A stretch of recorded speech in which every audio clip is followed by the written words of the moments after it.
Hello everyone, welcome to another episode of Mr. Willis's Neighborhood. Welcome to the outdoor classroom. Today's episode is going to be about geology and rocks. Question of the day is, what does arm, thumb, and mud have in common?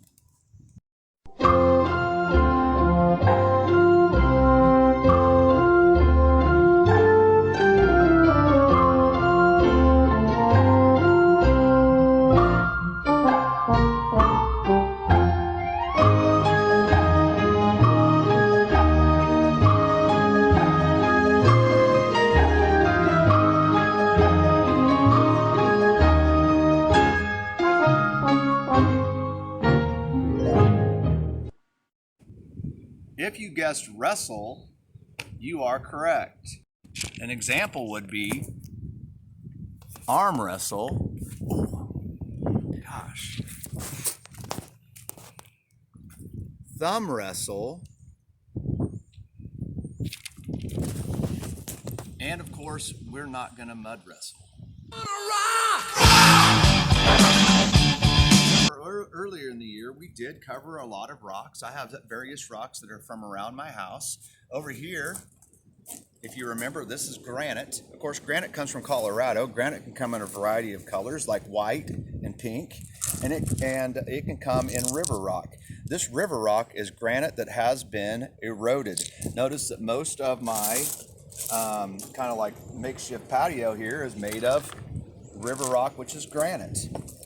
This is a rock you would find in Kansas. This is the one you would find from the salt mines. If you were to taste it, it would taste like salt. This is halite. Coal. This used to be used to heat homes and power steam engines, and it was a huge source of energy. It's still a source of energy to make electricity today. Here we have a variety of sandstones. Now these sandstones are common more up in the Lake Wilson area. This one right here, look how it's been eroded. It's eroded in all various, it looks like almost like termites dug in it, but it's how it eroded. Here's a very nice piece of sandstone. Here's a smaller piece of sandstone. And this over here is almost like sandstone, but this is it's more fine in particles, so this is called siltstone. Right here we have a very nice example of what a quartz crystal would look like. And here is a geode quartz crystal. If you notice the purple color, that would mean that that is amethyst. Of course, if you were on the island of Hawaii, you would find a lot of this. This is scoria. Over here, we have a couple nice pieces of petrified wood. This right here was from Mexico. This is a piece of petrified wood that would be found on the Pacific coast. This is also a piece of petrified wood. You can actually see where different creatures would have burrowed themselves in here because there's all kinds of holes that go through this log. And for decoration, sometimes people will take petrified wood and cut it, and you can make a coaster out of it. Over here, you might have thought you were rich if you found this pyrite, fool's gold. It's a great April Fool's joke. Another piece of petrified wood. This is an ancient creature that would have been millions and millions of years old. This is a trilobite. And here you can see a trilobite that's actually on a piece of shale. So when it died, it actually died and it formed its fossil on the mud floor of the ocean. This is a buffalo's tooth. And if you really get into it, I mean, around Kansas, you can find all kinds of arrowheads. This is an arrowhead that was found in Kansas. And we can go Jurassic Park. If you look really close in there, you can see an ant. And this is a fossilized ant inside of amber. Of course, if you ever watched the movie Jurassic Park, you know what I'm talking about. This is also a common rock in Kansas. This is called gypsum. It's very, very soft. I can scratch it with my fingernail. Over here we have a very nice piece of quartz. This is rose quartz. And up here We have a shell. This is a conch.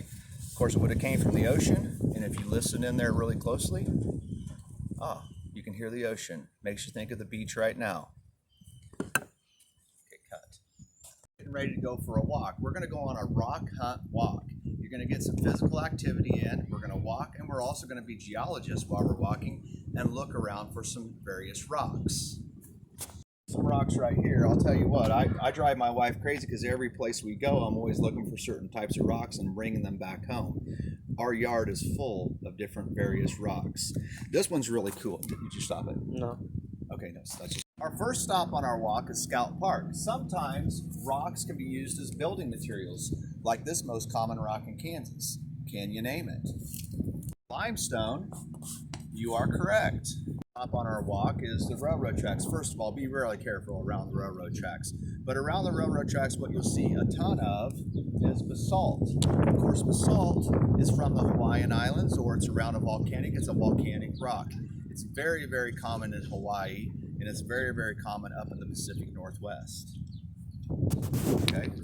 We found another nice example of limestone. Right here, it's around the Halstead sign as soon as you come into Halstead. Of course, the #1 rock in Kansas, limestone.